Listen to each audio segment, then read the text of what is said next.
ఏంటిది? ఇదొక రాజకీయమేనా నడుపుతున్నారా? వాళ్ళ కౌంటర్‌కి వీళ్ళ కౌంటర్‌లేనా? ఈ బిల్ విషయంలో ఏం నడుస్తుందనుకోవాలసలు? జగన్ అడ్డుకోవడానికి జగన్ ఏమన్నా అక్కడికెళ్ళి కుర్చీ వేసి కూర్చున్నాడా వద్దని చెప్పేసేసి.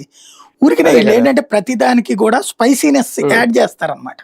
మసాలా హ్మ్. యాడ్ చేస్తుంటారు ప్రతిదానికి. హ్మ్. హ్మ్. బేసిక్ అంశం ఏంటంటే ఇక్కడ గుర్తుపెట్టుకోవాల్సినటువంటిది జగన్ అమరావతి విషయంలో ఈసారి ఏం మాట్లాడట్లే. కావాలని రెచ్చగొడుతున్నారు వీళ్ళంతే. హ్మ్. అంత మించి ఏం హ్మ్. లేదు.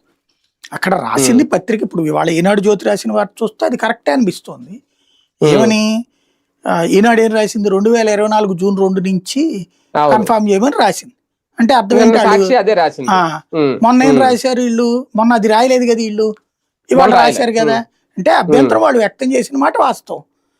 అవును. ఈళ్ళది ఎట్లుంటదంటే అత్తెలివితేటలు ప్రదర్శిస్తారు కొన్నిసార్లు. ఈ హ్మ్. అత్తెలివితేటల కొంప ముంచుతాయి కొన్నిసార్లు. తెలుగుదేశాన్ని ఇంతకుముందు అవును. కొంప ముంచింది కూడా అదే ప్రభుత్వాన్ని. మీరు ఒకసారి గుర్తుకు అవును. తెచ్చుకుంటే ఆహ్, 2018 తర్వాత గొడవ పెట్టుకొని బీజేపీని తిట్టిపోశారు. ఏమని? రెవెన్యూ లోటు ఇవ్వలేదు, రెవెన్యూ లోటు ఇవ్వలేదని. వీళ్ళు రెవెన్యూ హ్మ్. లోటులో ఏమి యాడ్ చేసుకొచ్చారు? రెవెన్యూ ఖర్చు అంటే ఏంటి? మన జీతాలు, ఈ వ్యయాలు. హ్మ్. రెవెన్యూ హ్మ్. ఆదాయం అంటే వచ్చే పన్నులు. ఈ రెండిటి హ్మ్. మధ్యన ఉన్న వ్యత్యాసాన్ని మేము ఇస్తామంది కేంద్రం. రాష్ట్ర హ్మ్. విభజన సందర్భంగా. ఓ 5 ఏళ్ళు. హ్మ్. అప్పుడు ఈళ్ళేం చేశారు తీసుకొచ్చి, పెన్షన్‌లను కూడా తీసుకెళ్ళి అందులో ఏసేశారు. వృద్ధుల పెన్షన్‌లు కూడా. హ్మ్. వృద్ధుల పెన్షన్‌లు కూడా అందులో కలిపేశారు. అవును. అవును. అట్టెట్ట కలుపుతారు మీరు అని హ్మ్. చెప్పేసి ఆళ్ళు అభ్యంతరం పెట్టారు. హ్మ్.